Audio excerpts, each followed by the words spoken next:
This is the Humanist Report with Mike Figueredo.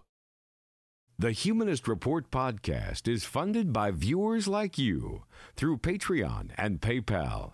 To support the show, visit patreon.com/Humanist Report or become a member at humanistreport.com. Now, enjoy the show. Welcome to the Humanist Report podcast. My name is Mike Figueredo, and this is the 133rd edition of the program. Now, as you can see, this is a little bit of a more unorthodox episode because we're not filming in our usual studio because we are moving to a new studio, and that's currently under construction, so I'm just filming in front of a wall now.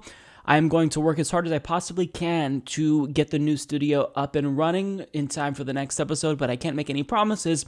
But what I can tell you is that the content is not going to stop. If we have to film outside in a dumpster, we're still going to film. So, this is going to be a shorter episode. We can't go into as many stories as I want to. And we do have a lot of shout outs to get to for all the people who signed up on Patreon and PayPal to support us, but we're going to do that in the following episode, and we'll also be thanking our GoFundMe backers who are contributing to the new studio as well. So, on today's episode, the DCCC has been doing things that Republicans should be doing to progressives, attacking them. We have Democrats aligning with Republicans to deregulate Wall Street. I'll also talk about how a disgraced congressman is choosing perhaps to maybe run even though he announced that he would not be seeking re-election. We have Nancy Pelosi, who decided to endorse a Republican with a D in front of his name. And that's not all, because we'll also be talking about how Donald Trump's policies are slowly killing Americans. So those topics and then some will be discussed in today's episode. We've got not that much time today, so let's go ahead and jump right in. I hope you guys enjoy the show, even if it's a little bit chaotic and, we're under construction. Let's do it anyways, because there's a lot of topics that aren't going to wait for our new studio to be constructed, so hopefully you guys will enjoy the episode.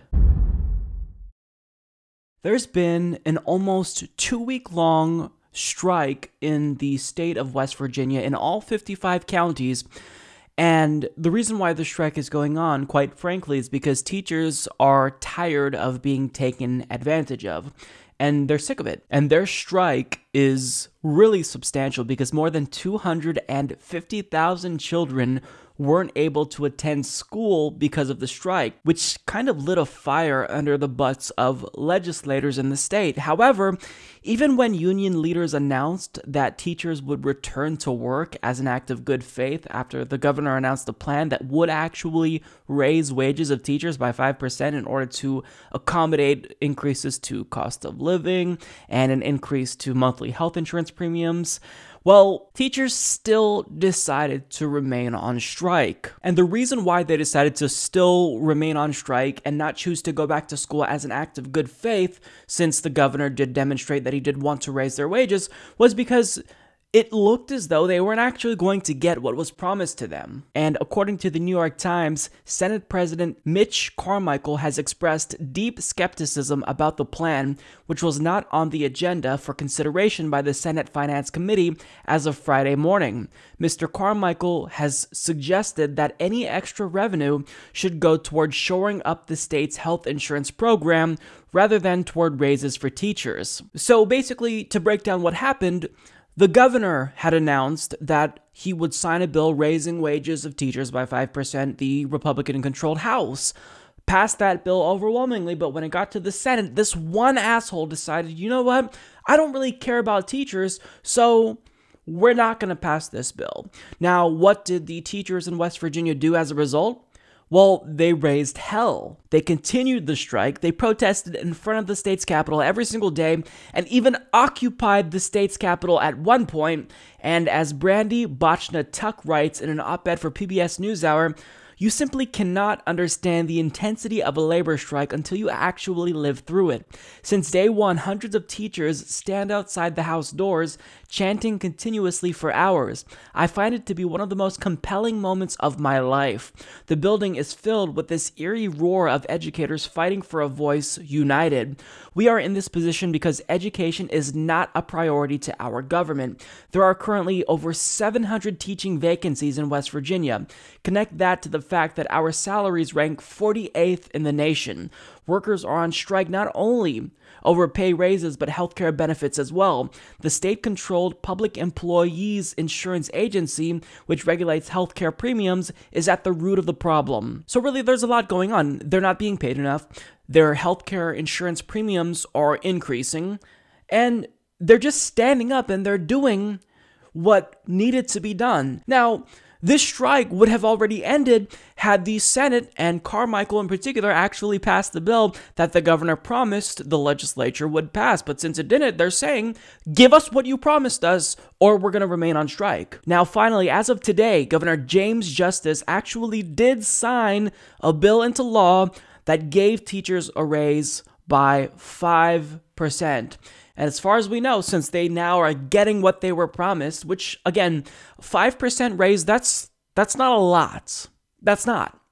But they're getting it finally, and as a result of them winning, the strike is presumably now over. Now, here's what's different this time. Quote, unlike a previous proposed raise that was backed by Mr. Justice and the State House of Representatives, the deal reached on Tuesday had the support of Mitch Carmichael, the president of the more conservative state Senate. Mr. Carmichael said the deal would probably lead to painful cuts in other parts of the state budget. Another Republican senator, Craig Blair, said in a conference committee that Medicaid would be among the areas cut. So this is what drives me nuts. So finally, when he reluctantly gets on board with this bill and chooses to raise the wages of teachers in West Virginia, which he should have done to begin with, now they're saying, well, since we can't screw you over this way, we're going to screw over residents of West Virginia in another way.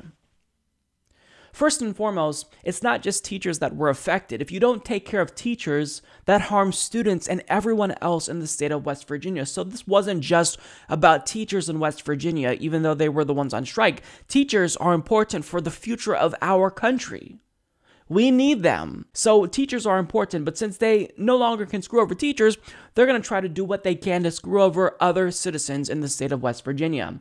And if I were in West Virginia, I would be protesting cuts to Medicaid now. Because if you're trying to tell me that they can't possibly not cut a social safety net program, I call bullshit. We know their priorities are probably ass backwards. Now, there's another component to this story that really got under my skin, and yes, I'm going to acknowledge the irony, because I haven't talked about this issue because I've been in the process of setting up the new studio for the show, so I haven't been recording. We've just been looping the older content that we had that was pre-recorded. But mainstream media, who runs news 24/7, they were virtually silent. As Fair explains, MSNBC's big names completely ignore West Virginia teachers' strike. This strike was monumental. Teachers in all 55 districts in the state of West Virginia were on strike for nearly 2 weeks, and the three biggest so-called liberal hosts on mainstream television were silent. The only way I think you can get them to cover this is if you said that there was some type of Russian influence. Otherwise, they don't give a damn about this, because this West Virginia strike, it's not good for ratings. It's not. People probably are ambivalent about it. Most people probably don't even know about it, but this is important. This is organized labor coming together to fight for a cause, and they won. This is something that can be emulated in other states. If teachers are getting screwed, if anyone in any industry is getting screwed, they could replicate this strategy that was used by teachers in West Virginia and potentially be successful in their state. So it's important, especially if you're a so-called liberal like Rachel Maddow, Chris Hayes, you should care about this. But they were silent. Now, there were a couple of, quick mentions here and there on Velshi and Rule, I think. I'm probably butchering their names, but, on MSNBC. But, this was talked about quite a bit in print outlets like New York Times, even CNN. But MSNBC, silence. Unbelievable. But getting back to the strike, let me just say that to every single teacher who was protesting, who was on strike every single day, That strike made me feel so optimistic and hopeful, because at a time when citizens in this country are getting screwed over in multiple ways, I mean, we're getting our taxes increased as a result of tax cuts going to the wealthy. We're losing healthcare subsidies. I mean, we're just getting screwed over. So to see people come together in such a significant fashion and demand justice, it made me feel so hopeful and optimistic. So I couldn't wait to talk about this and get back, because this is something that I think everyone should care about. This is important. This is history in the making right here. And what I hope is that we don't see this story end with West Virginia. Hopefully West Virginia and workers there, teachers there specifically, hopefully they catalyze a nationwide movement. So teachers across the country and any other worker in other industries being taken advantage of stand up and fight back, because they can win this way. So this story to me was incredibly inspirational. I just wish that the mainstream media would have been more diligent or just covered it at all, especially the 3 hosts who bring in the most eyeballs to the television screen. It's insane to me how they don't care about this. I don't understand that. So a few months ago, we learned that the DCCC, or the D-Trip as the cool kids call it, they are trying to shield establishment Democrats and corporatist Democrats, quite frankly, by basically requiring that all candidates who are running in the Democratic primary adhere to a strict set of rules. So, for example, in a memo obtained by TYT's Michael Tracy a few months ago, the memo states that campaigns must agree to, quote, not to engage in tactics that do harm to our chances of winning a general election, and also candidates must hold a unity event with their primary opponents following a primary. So in the case of Paula Jean Swearingen versus Joe Manchin, for example, she's not supposed to point out that he's a corporatist, because that would be an attack, and after the primary is over, she's supposed to hold hands with him and sing Kumbaya. That's what the DNC was expecting and requiring of candidates who are running in the Democratic Party. But now, just a few months later, we're quickly learning that the DCCC is not able to follow their own rules that they laid out for candidates. And over the last couple of weeks, they've proven this because they decided to publicly attack a progressive named Laura Moser, who is running to represent Texas's 7th congressional district. So they not only attacked her as a DC insider simply because her husband was a photographer for Obama, but they're also saying that she's not qualified to run in the state of Texas since she only recently moved back there. And aside from these smears, they even made opposition research against her public, which prompted her to pen this article in Medium asking why the DCCC is attacking her if she's running for Congress as a Democrat. So this is what the DCCC is doing. They mandate that candidates do not attack their primary opponent because that could harm them in the general, but here they are attacking a progressive, and they're not just trying to smear her, they're releasing opposition research that they've done on her.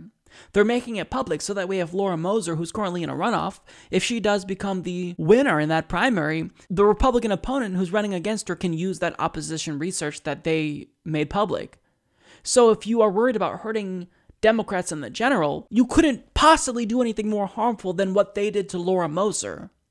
So they're shameless. I mean, the DNC, the DCCC, these are organizations that's supposed to elect Democrats. The D-Trip is meant to elect Democrats to the House, but they're making that impossible, because if you really want to take back the House, you need progressives to win Democratic primaries, because we're not going to be excited to come out and vote for corporate Democrats and neoliberal Democrats. You need to galvanize your base and excite them. Give them a reason to vote. But instead, they're trying to take that reason to vote away. They're trying to shut out progressives. They're trying to attack progressives.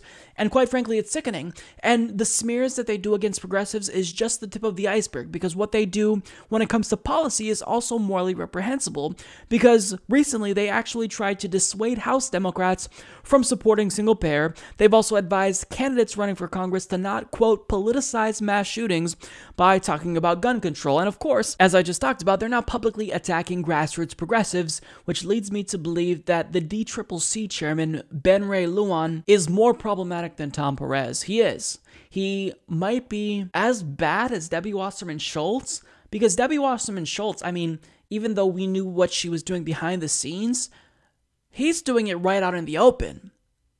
So I don't know which is worse, but Ben Ray Lujan, this is all happening under his watch, which is why grassroots organizations like Our Revolution and Justice Democrats have called on him and called on the D-Trip not only to stop attacking progressives, but to apologize for the despicable behavior that this organization has exhibited over the course of the last couple of months. Now, Bernie Sanders, someone who is typically silent on the Democratic Party establishment's shenanigans. I mean, he indirectly or passive-aggressively denounces the DNC's attempt to rig the primary against him. He actually spoke out against what the D-Trip is doing. That's how bad this situation is. That's how brazen their attack against progressives is. It got Bernie Sanders to speak out.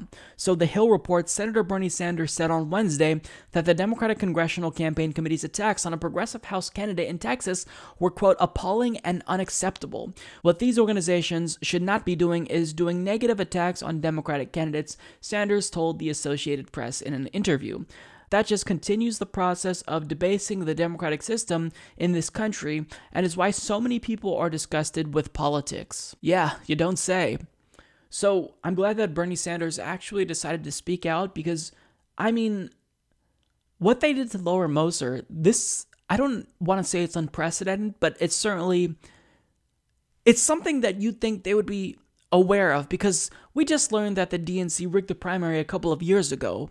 And here they are, trying to attack progressives and push back against the progressive wave. So you would think that, they would be hypersensitive to anything that makes it seem as though they're trying to disadvantage progressives, but they don't give a fuck about the optics at all. They couldn't care less. So I'm glad that Bernie Sanders spoke out because with Bernie Sanders speaking out, I mean, this draws attention to this particular issue. So the D-Trip is just a disgusting organization. I don't know why it exists. They're supposed to help get Democrats elected, in theory, but are they really doing that? If they're pushing back against populists who have a better chance at beating Republicans, I don't think so. So, yeah, it's time for Ben Ray Lujan to resign. I mean, I don't know if anyone can fix this disgusting turd of an organization, but certainly there's got to be someone better because this is grotesque. So there's a new bipartisan bill making its way through Congress that aims to deregulate the same big banks that crashed the economy in 2008.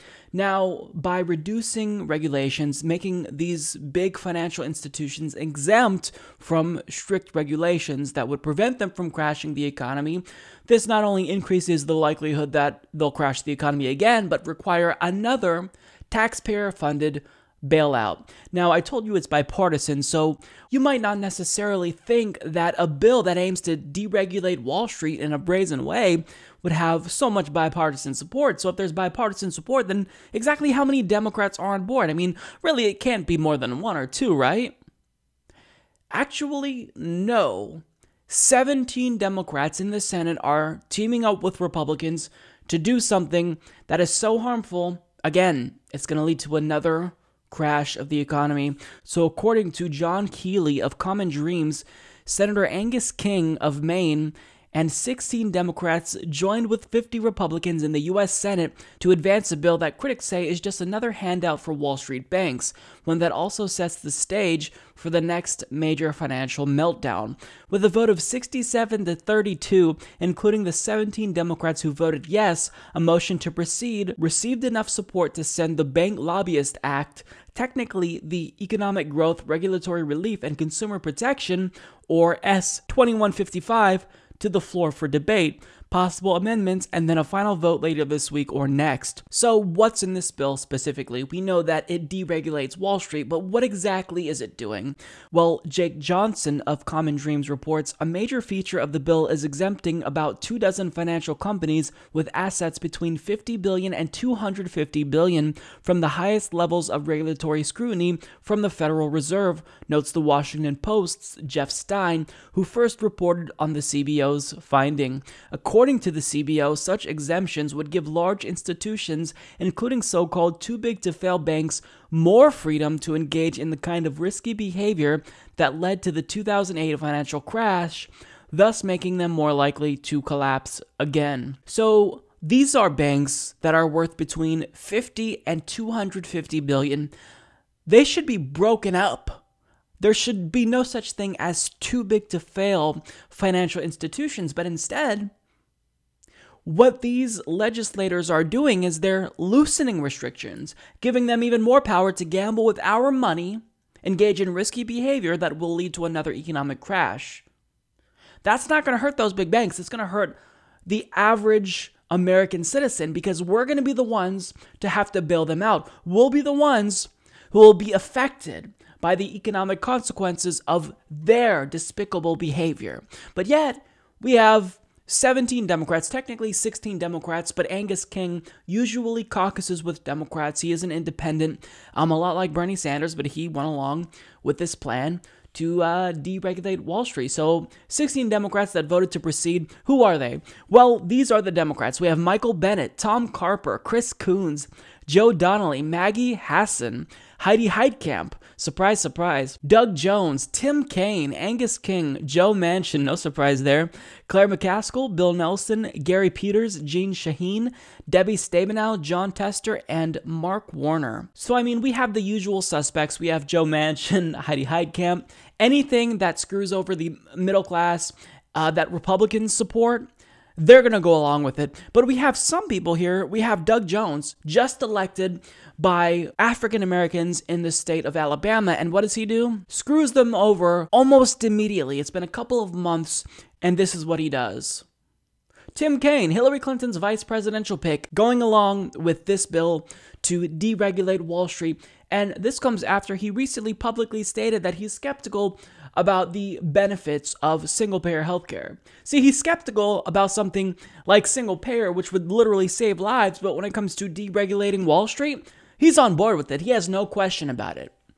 These are Democrats who we are supposed to be blindly loyal to no matter what. Every single one of these individuals that voted for something that should be a no-brainer, they've got to be voted out of Congress. They've got to be primaried. There's no excuse for what they did. This is so brazen. It's so disgusting that this is irredeemable. They should retire. The worst part is that Democrats like John Tester, they literally had the audacity after voting to proceed with a bill that would deregulate Wall Street to pat themselves on the back saying, oh, this is so great that we finally reached a consensus. And I hope that other lawmakers will see that bipartisanship will make Congress a little bit more stable. Well, here's the thing. I don't give a fuck how stable Congress is if it means that there's going to be bipartisanship that screws over Americans. Bipartisanship in and of itself isn't inherently good. It's only beneficial if that bipartisanship is a conduit to pass legislation that benefits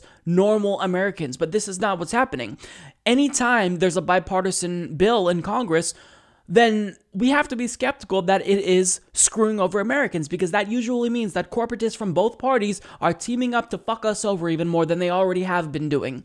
So this made me irate when I heard about this. Voting to proceed on a measure that deregulates Wall Street. We know exactly who to blame when there's the next economic crash. Now look, to point the finger at Democrats and lambaste Democrats in particular, when Republicans also went along with this, that's not suggesting that Republicans are better than Democrats. It's just that we're constantly beat over the head by the establishment about how we need to vote for Democrats no matter what. So if we're supposed to vote for Democrats, then shouldn't we theoretically expect more from them than from Republicans? Shouldn't we hold them to a higher standard than Republicans? Yeah, I think we should, because they claim to be the good guys. They claim to have the moral high ground, and here they are going along with Republicans, a corporate fascist party, to deregulate Wall Street and basically facilitate another economic crash. Shame on all these sellouts. Now, progressives in the Senate were not happy about this, so Bernie Sanders actually tweeted to denounce this bill, saying, "Are our memories so short that we have learned nothing from the worst economic crisis since the Great Depression just 10 years ago? Unbelievably, Congress now wants to deregulate some of the same banks that helped cause the 2008 financial disaster. At a time of massive concentration of ownership in the financial sector, now is not the time to deregulate banks that have more than $3.5 trillion in assets and lay the groundwork for another massive financial collapse." And now another progressive, Elizabeth Warren, also decided to call out her own party. And this is surprising to me because we know that Elizabeth Warren is someone who she talks a lot, right? But she never ever calls out her own party no matter what. So they can fuck us over, they can rig primaries, and she won't She won't admit that that's what they're doing. Or if she does admit that they rigged the primary like she did last year, she'll reverse her stance like a day later. But she even decided to call out Democrats because this was so despicable, saying Senate Republicans voted unanimously for the Bank Lobbyist Act, but this bill wouldn't be on the path to becoming law without the support of these Democrats. The Senate just voted to increase the chances your money will be used to bail out big banks again. And she's saying that your money will be used to bail out big banks because when they inevitably crash the economy, it's going to be your money that's used to bail them out because they're too big to fail. Yeah, that's why we need to break them the fuck up. Too big to fail should not be a thing. So I'm glad that Bernie Sanders and Elizabeth Warren spoke out, but let me ask you this, Liz. Are you still willing to make a, quote, spirited defense of Joe Manchin? Because when she was on TYT, Jen Yeager asked her about Joe Manchin, and she decided to come to his defense. Are you still willing to defend him after doing something so egregious and disgusting? I'm going to go through their names again. Every single one of these Democrats, they should not be in office. Michael Bennet, Tom Carper, Chris Coons, Joe Donnelly, Maggie Hassan, Heidi Heitkamp, Doug Jones, Tim Kaine, Angus King, Joe Manchin, Claire McCaskill, Bill Nelson, Gary Peters, Gene Shaheen, Debbie Stabenow, John Tester, Mark Warner. Despicable. Every single one of these people should lose their jobs. They should not be in Congress. They should not be in the Senate specifically. They need to be primaried. They need to go. And thankfully, some of these individuals are, in fact, being primaried. You can get Joe Manchin, just basically a Republican at this point. I don't know why we refer to him as a Democrat. He's basically a Republican. You can kick his ass out of office if you live in West Virginia by voting for Paula Jean Swearengin and supporting her campaign. So they all have to lose. This is unacceptable. There's absolutely no reason why they should be voting to deregulate Wall Street, especially when they know what consequences will inevitably come to fruition as a result of this behavior. But we all know exactly why they're doing it. They don't care about the American people. They don't care about the consequences of another economic crash. They're doing it because they're sellouts and they take money from Wall Street. It's as plain and simple as that.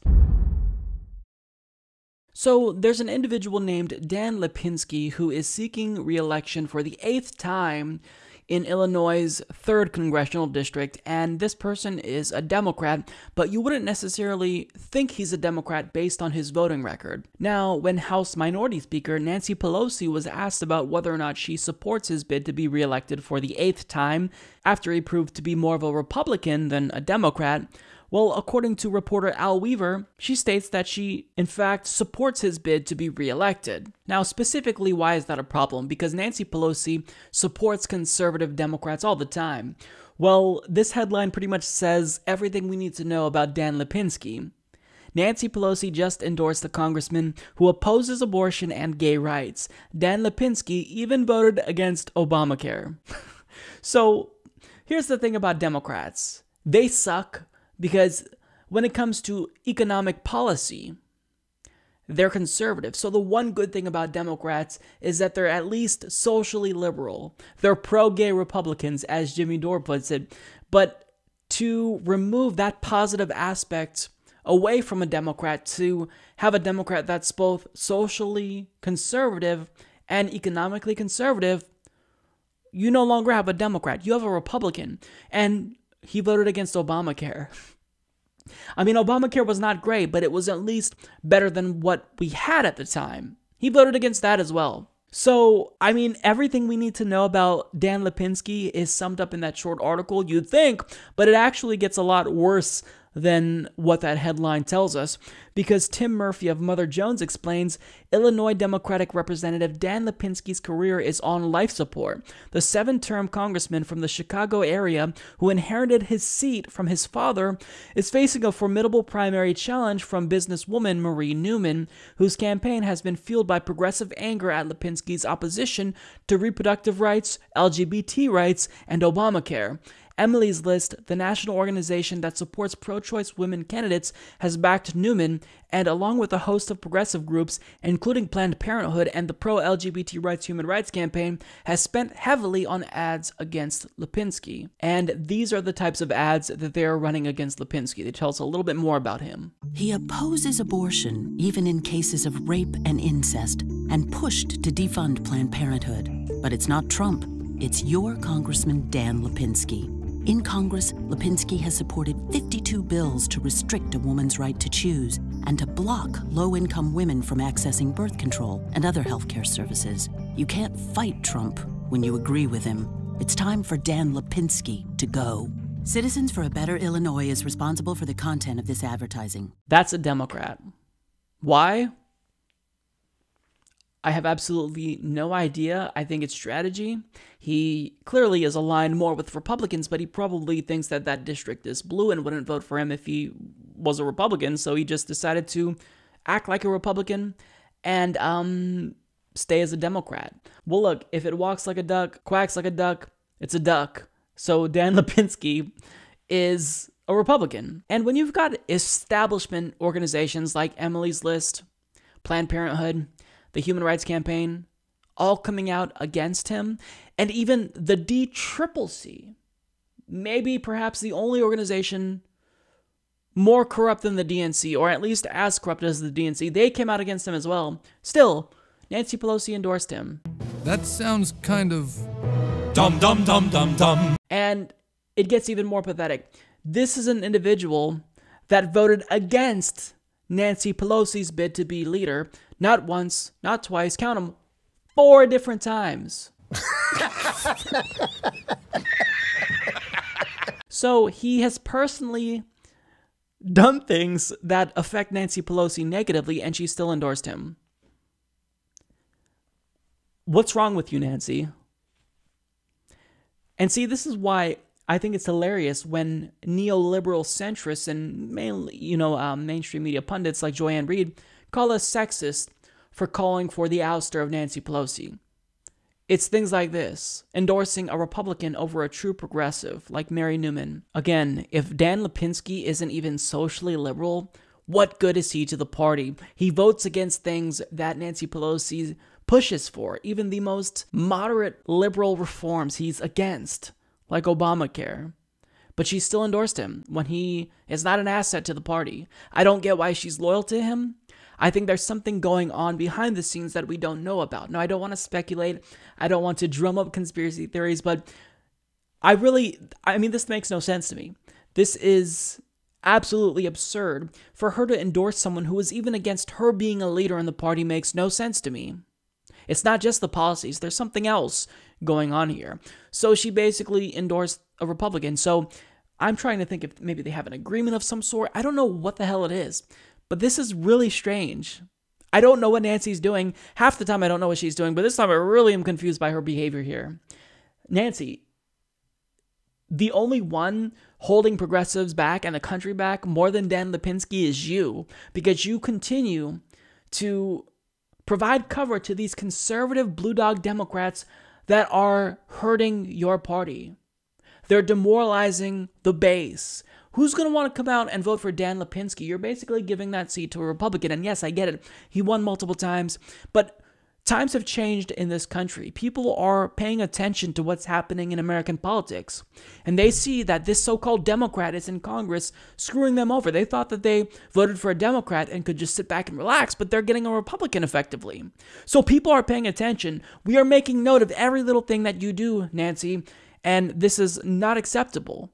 So I really hope that Stephen Jaffe, Nancy Pelosi's primary opponent, can defeat her. You can support his campaign and basically send a message to Nancy Pelosi that we've moved on. Progressives have moved on, and she is someone who should retire. She's not helping anyone. She's holding us back. Nancy, you've got to quit. You can't keep doing this. You have to retire. So, for those of you that remember Rubin Cuban, I have an update about this particular congressman. So, originally, Amy Vilela is an activist who lost her child because she couldn't prove that she had health insurance. So, she died. So, Amy became an activist to make sure that no other American citizen would have to go through what she went through with her daughter. And she attended a town hall with Rubin Cuban and asked him to co-sponsor Medicare for All. Long story short, he said no. She decided to run against him and primary him. So there's this Democratic primary going on for a while between Amy Vilela and Rubin Cuban, and all of a sudden, Amy Vilela becomes the presumptive nominee in that particular district, the 4th Congressional District of Nevada, because we see these allegations about Rubin Cuban that he sexually harassed staffers who were a part of his campaign. So what does he do? He decides to ignore calls for him to resign from people like even Nancy Pelosi, and he decided that he's just not going to run for re-election come 2018. He's not going to challenge Amy Vilela, so there was other corporatists like Pat Spearman and Stephen Horsford who decided to join in the race. But we can't necessarily close the book on Rubin Cuban just yet, because over the last couple of weeks, there's been some inklings about Rubin Cuban not exiting politics just yet. So as you can see by this headline here, Cuban, dogged by sex harassment allegations, considering running again despite previously announcing retirement. So he decided to not seek re-election, knowing his career is over. And now he's saying, you know what? Even though I'm a serial sexual harasser and multiple women have come forward, I might still run. Fuck it. Are you kidding me, Rubin? So John Ralston of the Nevada Independent reports Representative Rubin Cuban, who announced last year that he was retiring after multiple allegations of sexual harassment, is considering filing for re-election, multiple sources have confirmed. Cuban has contacted donors, the Culinary Union, and even former Senator Harry Reid about the possibility of running again, saying he has received encouragement to do so. He has until a week from Friday to file. Neither Cuban nor his spokesman would reply to inquiries from the Nevada Independent this week, but sources confirm that frontrunner Stephen Horsford, he's not the frontrunner by the way, but anyways, sources confirm that frontrunner Stephen Horsford, the former congressman who announced he would run for his old seat after Cuban said he would not, and other Democrats are furious about Cuban's possible filing. Cuban has been accused by at least 3 women of sexual misconduct, and some Democratic leaders in the House have called on him to resign. He announced in December that he would not run again. The House Ethics Committee is investigating the allegations. Okay, first and foremost, let's get that little thing out of the way about Stephen Horsford being the frontrunner. This article did not link to a poll indicating that Stephen Horsford is the frontrunner. Amy Vilela is the true frontrunner. Not only does she have national support, she's going to be the one to face off against the Republican. They even mentioned Pat Spearman in this article, but they didn't mention Amy Vilela. Unbelievable. So Amy Vilela is the one that's been campaigning relentlessly. So to not even mention her is insulting. But getting to the actual substance of the story, the fact that he's considering a run again is absurd, and it goes to show you just how selfish Rubin Cuban is, because if an alleged serial sexual harasser were to run, well, chances are he'd lose. Voters would reject him, but he cares more about himself than the people in that particular district, and he's willing to risk losing to a Republican because he's worried about his own career, rather than letting someone like Amy Vilela win and keep that seat blue. So, I mean, this tells us more than we need to know about Rubin Cuban. We already know that he was garbage as a congressman, but he's also garbage as a human being as well, because he's shameless. Wouldn't you want to hide your face after multiple women come forward with credible allegations that you sexually harassed them? Wouldn't you be embarrassed? Apparently not. Apparently he is so worried about his own career that he doesn't care how bad it looks, how opportunistic he looks as a politician. And the reason why he feels empowered to still run and represent that district is because he really is Harry Reid's golden boy. So if Harry Reid is giving him even the slightest indication that it's okay for him to still run, then Harry Reid, who's pretty much a god in the state of Nevada, he is the establishment in Nevada, then Rubin Cuban's like, oh, okay, well, I got the backing of Jesus himself, Harry Reid, so I might as well run. I don't know what to say about this. By the time you see this video, chances are you'll already know if he decided to run or not, but the fact that he even is considering it is a scandal. It's a national scandal. This is disgusting. I mean, what more can I say about this? The headline speaks for itself, but he's literally considering running again. What is wrong with you, Rubin? And it's not like he was a phenomenal congressman. Like, I mean, John Conyers, who was progressive on the policy substance, he co-sponsored HR 676, the Medicare for All bill, year after year after year. I mean, even he retired and resigned, and that was a good decision. But Rubin Cuban wasn't even a good congressman. He wasn't even doing a good job politically. When you separate who he is from the policies are still garbage. He's a corporatist. He's not a progressive. He's actually part of the progressive caucus in Congress, or he was anyways. I don't know if he still is. And he was against Medicare for all. He's against progressive policies. What a despicable, opportunistic asshole this guy is. The fact that he's considering this is disgusting. Go away, Rubin. None of us ever want to see or hear about you ever again. Fuck off. While the mainstream media fixates on this Stormy Daniels scandal and gives it endless coverage and other stupid stories about Donald Trump that just aren't necessarily important and impact our lives, there's a real scandal going on in the White House that we're not hearing much about. And this scandal is multiple policies that Donald Trump's administration is pushing that I don't think it's hyperbolic to say is slowly killing us. And the way he's killing Americans, it's being done in a multitude of ways across various policy changes.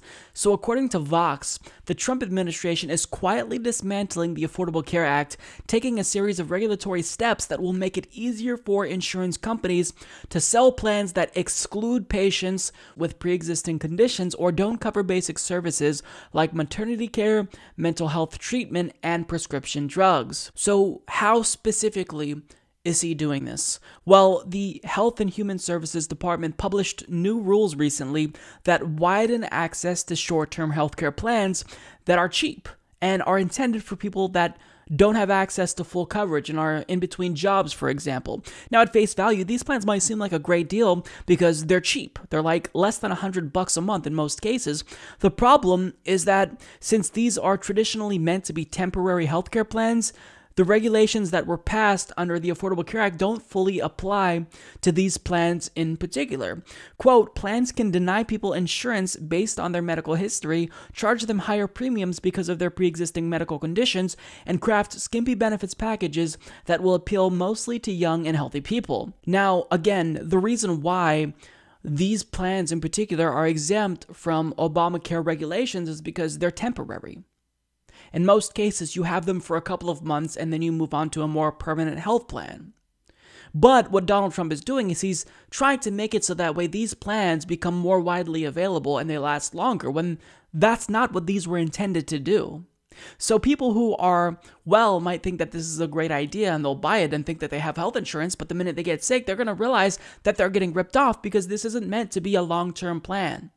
And people who are sick, they're not going to be able to get on these plans, because these plans are able to deny people healthcare coverage if they have pre-existing conditions. Now, under Obama, people could only keep these types of plans for 90 days, but Trump is not only trying to make them more widely available to consumers, but he's actually extending the duration that individuals are able to keep these plans to a year, and even considering extending them more than that. But that's unacceptable. This is not healthcare. These were shitty temporary measures for people in between jobs that couldn't get access to a new healthcare plan. But Trump is trying to make this the new norm. So what's going to happen is that these insurance companies are going to make billions of dollars in profits selling lots of these plans, because a lot of people will feel inclined to buy them because they'll think that they're covered.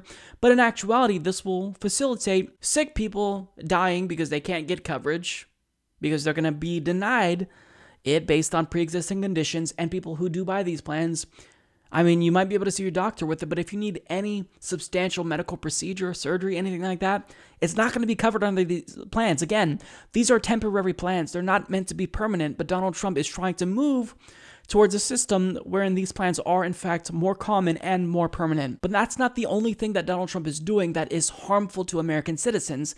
As the AP reports, the Trump administration said Thursday it is rewriting Obama-era rules governing pollution from oil and gas operations and coal ash dumps, moves that opponents say will significantly weaken protections for human health and the environment.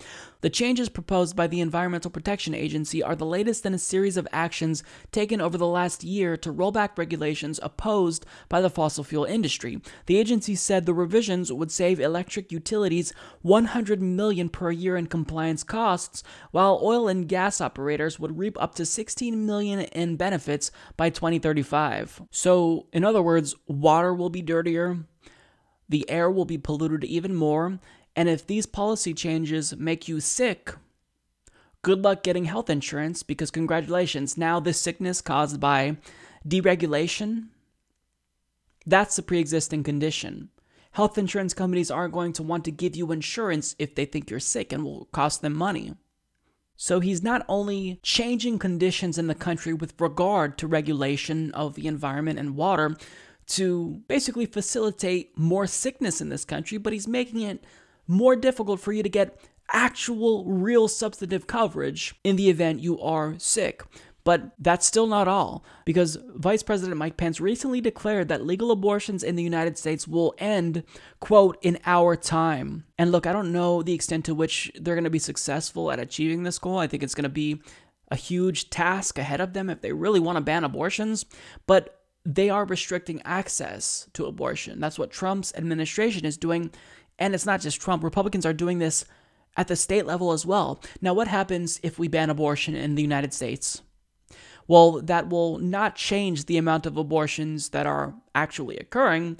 It'll just increase the amount of illegal, unsafe abortions that are occurring. Abortions that are unsafe because they're not being regulated by the federal government. And according to a recent study published, 69,000 women around the world die every single year due to unsafe abortions. And of those that survive these unsafe, illegal abortions, millions end up living with long-term health complications as a result. So banning abortion hurts women. And if you ban abortion in the United States, obviously that's going to hurt women. So these are things that Donald Trump's administration is doing, or at least trying to do.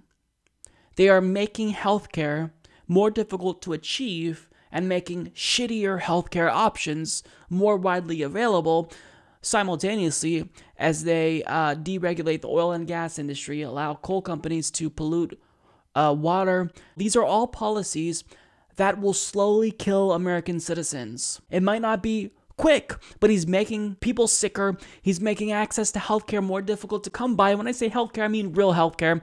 If you have one of these $90 plans, that's not real healthcare.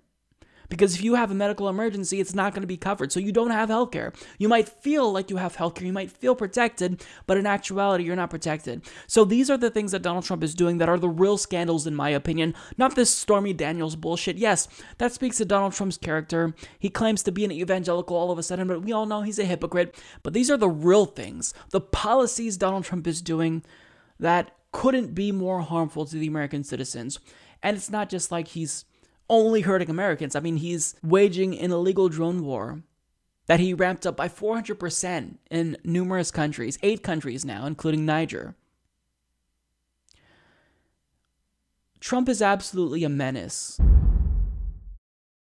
So it is now officially crunch time for net neutrality activists, because within less than 60 days, the FCC's repeal order will in fact take effect.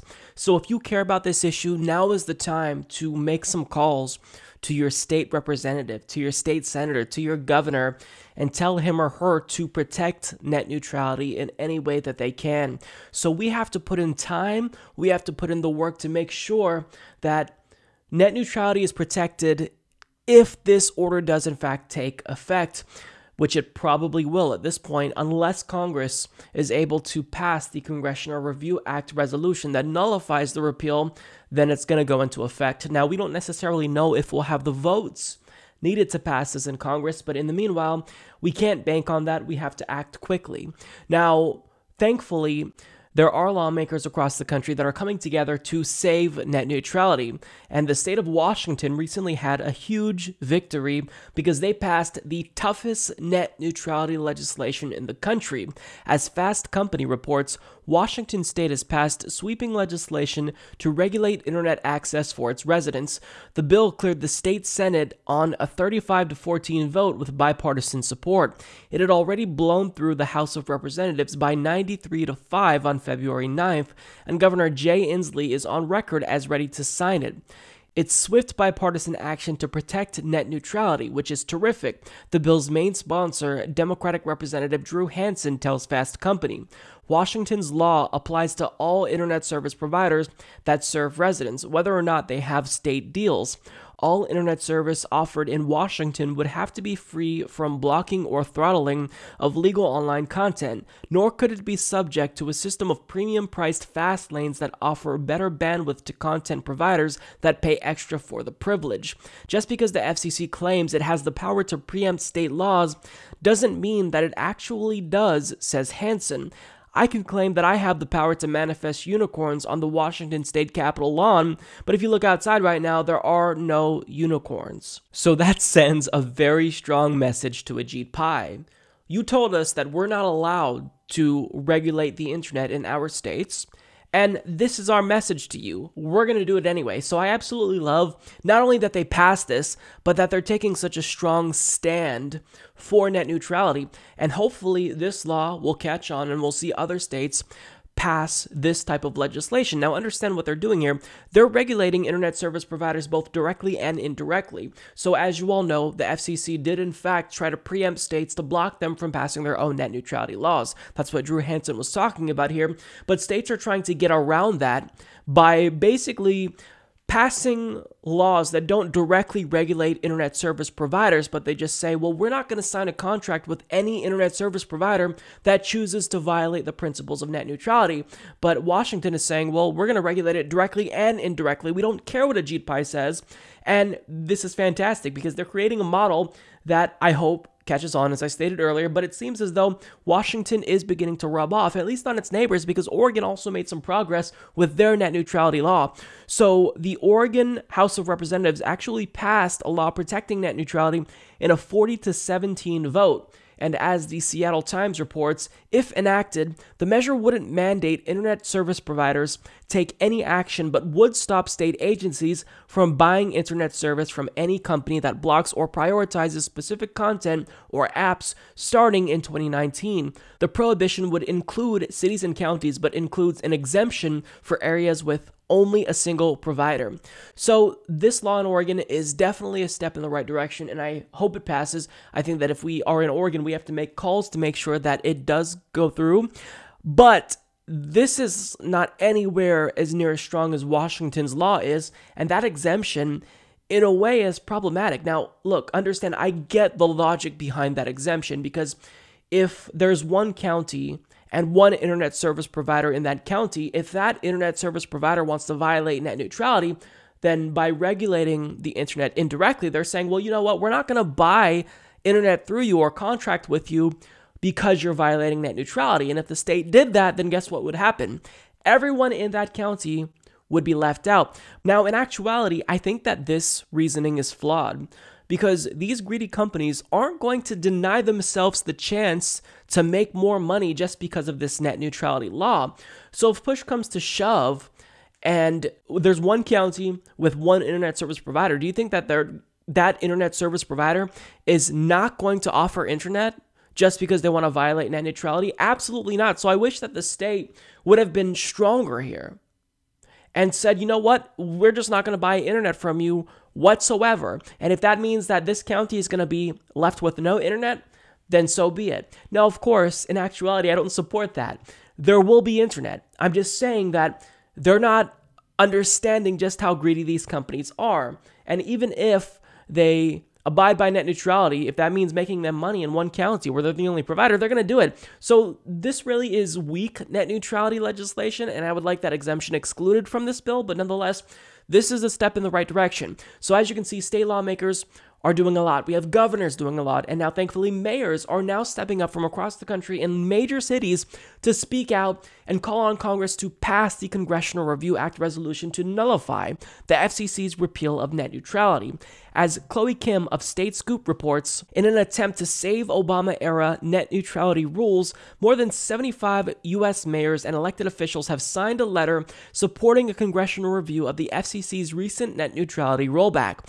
The letter represents yet another gesture by big city mayors, including those in Boston, Chicago, Houston, Los Angeles, Pittsburgh, San Francisco, and Washington, D.C., to support net neutrality standards that require internet service providers to provide uniform access to online content and prohibit them from favoring or blocking particular products or websites. Now, again, this letter comes at a really important time because unless Congress acts, well, in less than 60 days, net neutrality will officially be repealed, and that leaves internet users completely vulnerable with no protections from the federal government whatsoever.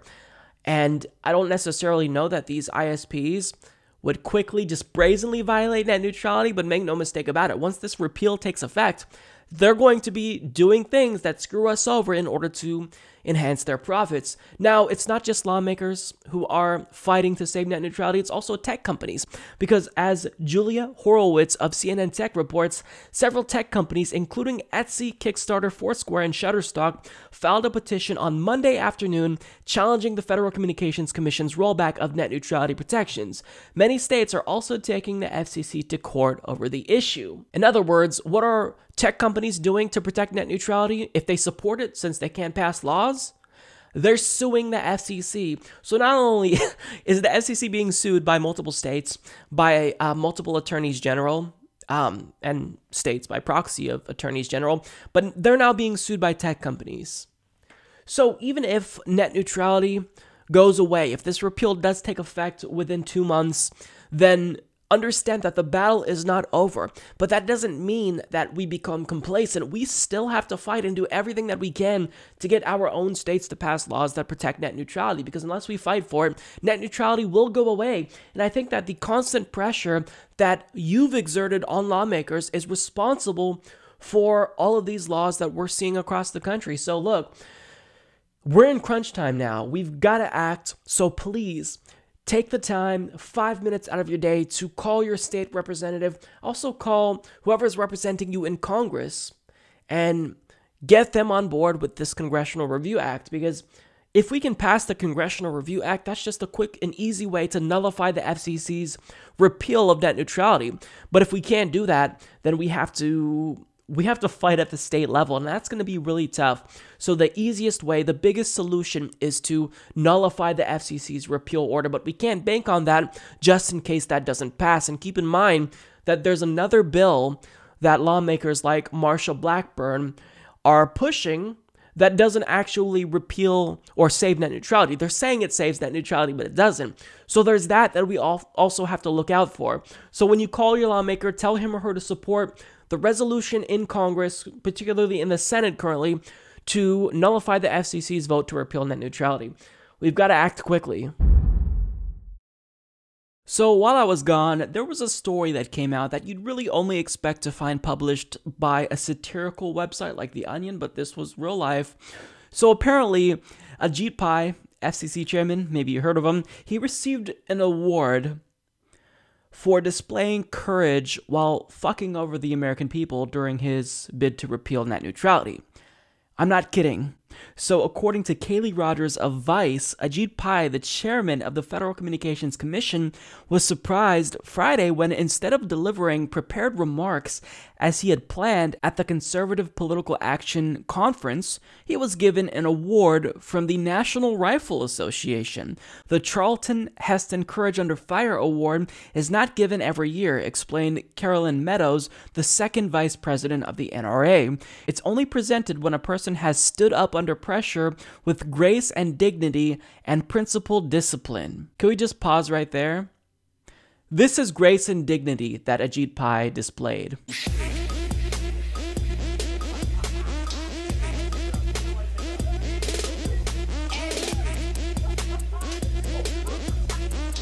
You are so dumb. You are really dumb. For real. Okay, getting back to the article, citing the death threats Ajit Pai reportedly received as part of the backlash to his decision to overturn net neutrality protections, Dan Schneider, the executive director of the American Conservative Union, called Pai the most courageous, heroic person that I know. It was because he ran through the net neutrality repeal despite the fact that it was categorically rejected by the American public, that the NRA gifted Pai with the title and the award, which is literally a gun. A Kentucky handmade long gun, to be precise. We cannot bring the award on stage, but being from the NRA, your gift will be housed in our museum with a plaque to you, Meadows said. When you can receive it, we'll give it to you. You'll love it. Now, the reason why the NRA could not bring his trophy/gun on stage was because CPAC does not allow guns. Literally, guns are banned from a conservative event. Now, interestingly enough, the story got even weirder because Ajit Pai decided to reject this award, citing potential ethics concerns. Yeah. So in a letter to the NRA, he wrote, "As you know, once my staff became aware of what was happening, they asked backstage that the musket not be presented to me to ensure that this could be first discussed with and vetted by career ethics attorneys in the FCC's Office of General Counsel," Pai wrote, according to an FCC source who relayed the text of the letters.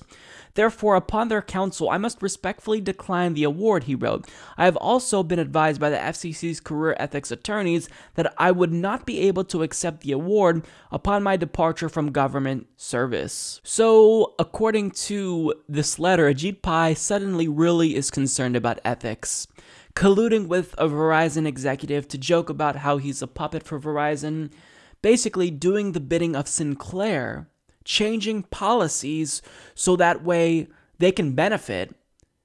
There's no ethical concerns to be had there, but when it comes to accepting an award from the NRA, Ajit Pai thinks, whoa, we got to think about the ethics here for a minute. This guy, Ajit Pai is the one public official that I think never ceases to amaze me.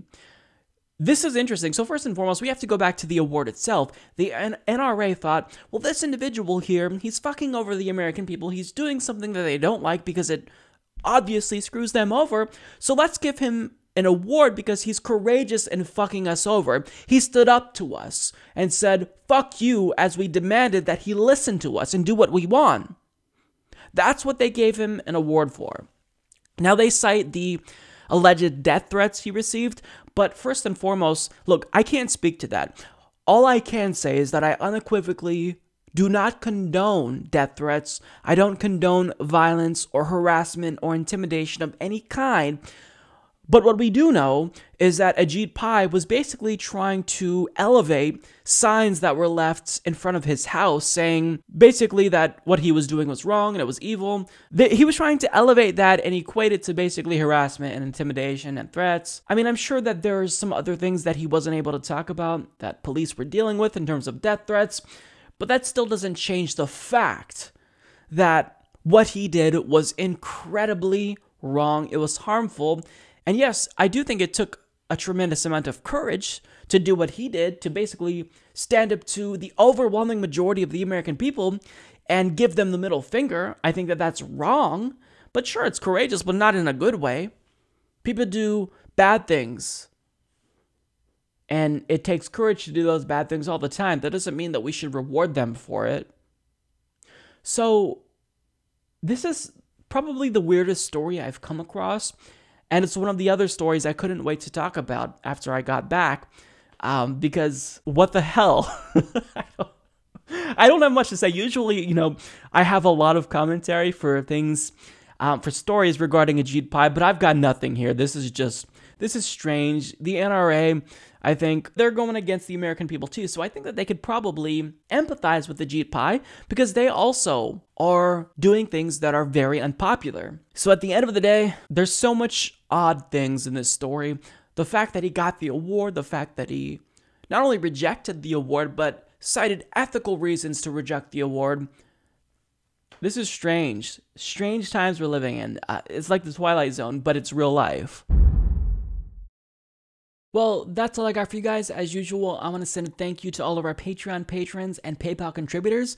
Thank you so much for helping us. You help the show exist. You are helping us to thrive and expand. And also thank you to all of the GoFundMe people who backed the new studio. Again, I'm so sorry that we're not in a traditional studio. I know that the audio is probably off because there's an echo in this room because I haven't been able to, get the reverb out and put up things on the wall like the acoustic foam. So I'm sorry. I know I'm rambling as well. It's all exhausting putting together a studio, but at the same time, it's incredibly exciting and I just cannot wait for you all to see the studio. I hope it's next week. I can't make any guarantees at this point because we have so much more to do. But look, I always enjoy talking about politics, and that 2-week break that I took, or I guess it was technically 1 week, it sucks. So even though there were still videos being produced on the channel, there were other issues that came out that I had to talk about. So even though I couldn't get to everything, this is therapy for me. And I hope you guys feel the same way. So I'll see you all next week. Hopefully it'll be in the new studio. Can't make any promises, but certainly we're going to be here nonetheless. Take care.